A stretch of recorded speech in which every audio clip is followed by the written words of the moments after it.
A'udzubillahi minasyaitonirrajim. Bismillahirrahmanirrahim. Assalamualaikum warahmatullahi wabarakatuh. Bismillah, alhamdulillah, wassalatu wassalamu ala rasulillah, la haula wa la quwata illa billah. Ayah bunda, siswa-siswi SDIT Darul Quran yang Ustadz sayangi, bagaimana kabarnya? Semoga kabar kalian semuanya sehat walafiat dan tidak kurang satu apapun. Baik, hari ini kita akan sama-sama belajar kurban ya, atau kita akan sama-sama menyaksikan pembelajaran kurban. Tentunya adik-adik ya, anak-anak sekalian, siswa-siswi SDIT Darul Quran tentunya sudah tahu semua, sudah paham semua tentang sejarah kurban.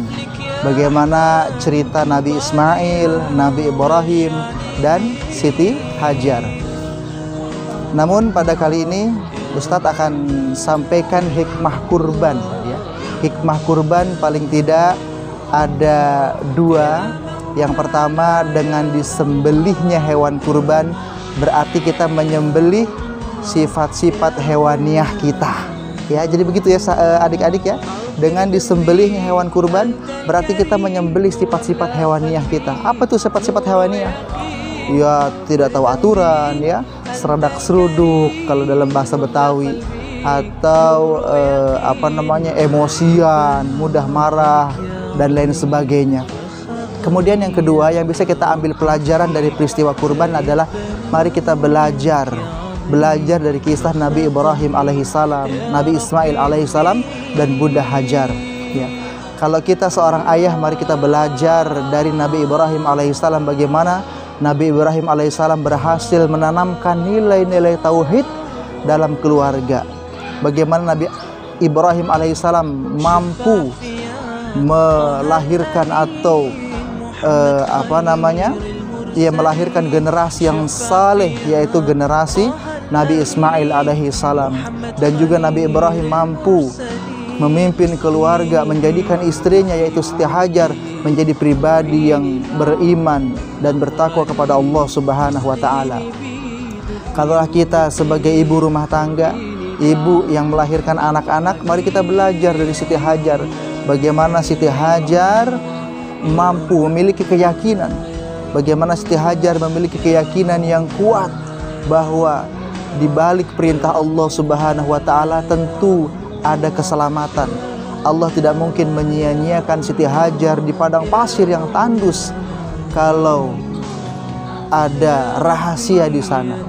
Maka dengan keyakinan Siti Hajar, kita lihat ketika Siti Hajar berlari-lari ke sana kemari, safa marwah mencari air, Allah berikan air dari arah yang tidak disangka-sangka. Demikianlah rezeki orang yang bertakwa itu, dari arah yang tidak disangka-sangka. Kemudian kalau kita sebagai anak, sebagai pelajar, mari kita mengambil pelajaran, mengambil ibrah dari Nabi Ismail alaihissalam. Kita lihat Nabi Ismail alaihissalam adalah pribadi yang senantiasa menurut ya, senantiasa taat kepada kedua orang tuanya. Kita ini adalah Ismail yang tentunya akan senantiasa taat, senantiasa patuh kepada orang tua kita. Begitu ya anak-anak Ustadz yang sangat Ustadz sayangi. Mari kita patuh kepada orang tua. Dan karena kita adalah seorang pelajar, tentunya kita harus rajin-rajin belajar. Baik, demikian kisah kurban atau hikmah kurban yang bisa kita ambil. Yang pertama, kurban menyembelih atau menghilangkan sifat-sifat hewaniah kita. Kemudian kurban juga yang kedua, kita ambil ibrah ya, pelajaran. Kalau kita seorang ayah, kita ambil pelajaran dari Nabi Ibrahim.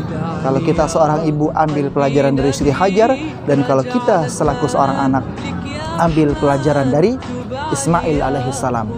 Juga kurban ini adalah ibadah yang dilakukan yaitu pada tanggal 10 Zulhijjah. 10 Zulhijjah ya. Boleh sapi, kambing atau domba ya. Kambing, domba itu untuk satu orang. Kemudian kalau sapi itu boleh patungan ya, boleh patungan 7 orang untuk satu ekor sapi.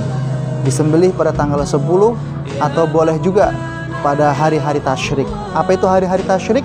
yaitu hari makan-makan. Nah, maksud Ustadz, hari tasyrik adalah tanggal 11, 12, dan 13 bulan Zulhijjah. Baik, selamat berkurban, selamat mengambil ibrah dari peristiwa kurban. Semoga kita semua yang tahun ini mungkin belum bisa kurban, ya, apakah itu kurban sapi atau kurban kambing, kita niatkan mudah-mudahan tahun yang akan datang kita bisa berkurban. Amin ya rabbal alamin. Dan juga kalaupun kita memang ingin berkurban, ya, mungkin belum ada yang bisa dikurbankan, sapi belum sanggup kita membelinya, kambing belum sanggup kita membelinya, bisalah kita berkurban dengan apa saja, ya, paling tidak berkurban untuk tidak mengganggu orang, itu pun butuh pengorbanan. Demikian, ya, selamat menikmati hewan kurban dan selamat mengambil ibrah dari peristiwa kurban. Hadanallahu wa iyyakum ajmain. Subhanaka Allahumma bihamdika asyhadu an la ilaha illa anta astaghfiruka wa atubu ilaik. Assalamualaikum warahmatullahi wabarakatuh.